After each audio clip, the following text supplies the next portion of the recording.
Jarrod Cluck. I live in the Ozark Mountains where I farm and film and dig the dirt.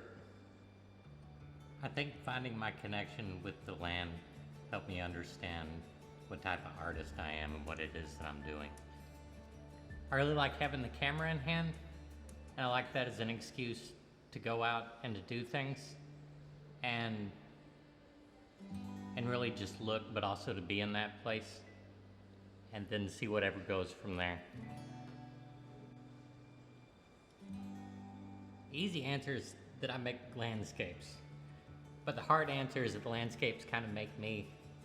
So when I'm surrounded by the dirt and the things that come from the dirt, that there's an element of the landscape and there's also an element of the portrait, and there's a certain point where those lines blur. So when I'm looking out at all these things or printing these plants, that I'm really discovering that land from the inside rather than from outside of the frame.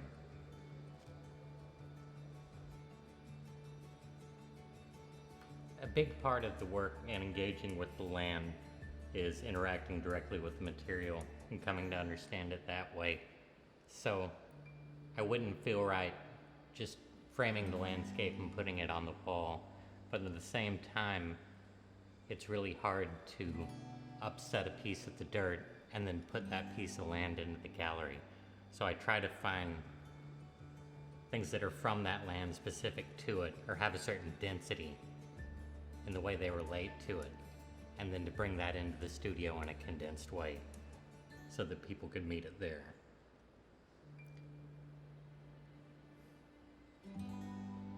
One day when I went out to clean the chicken coop and prepare the gardens, I took the camera out with me and just started recording. Not really knowing where I was going or what was going to happen from that, I kind of kept recording, and then I kept going through the footage. And enough time, the seasons have passed, and the piece in front of me began to kind of unfold.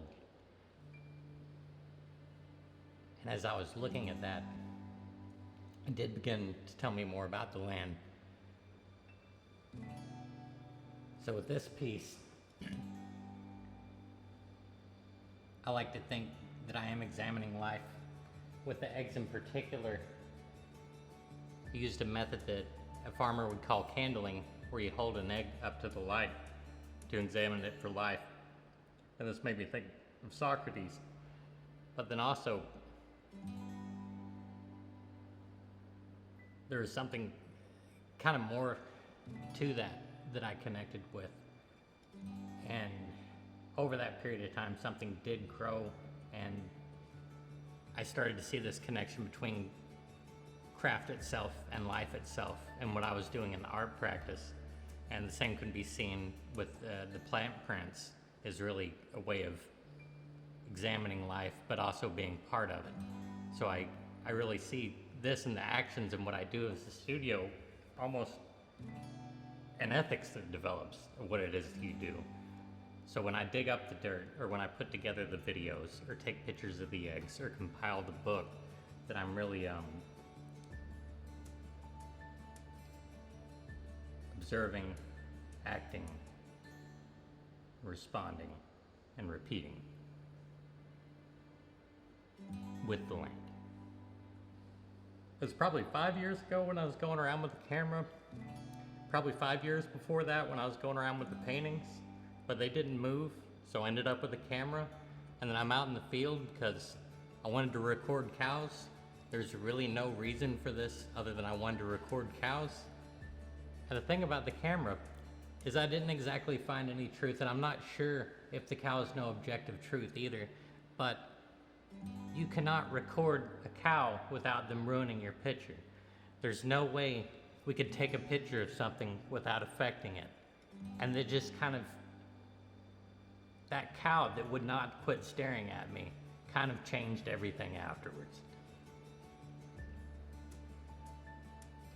It's kind of hard to describe what it is that spark is, and it's even harder to try to put it in a bottle or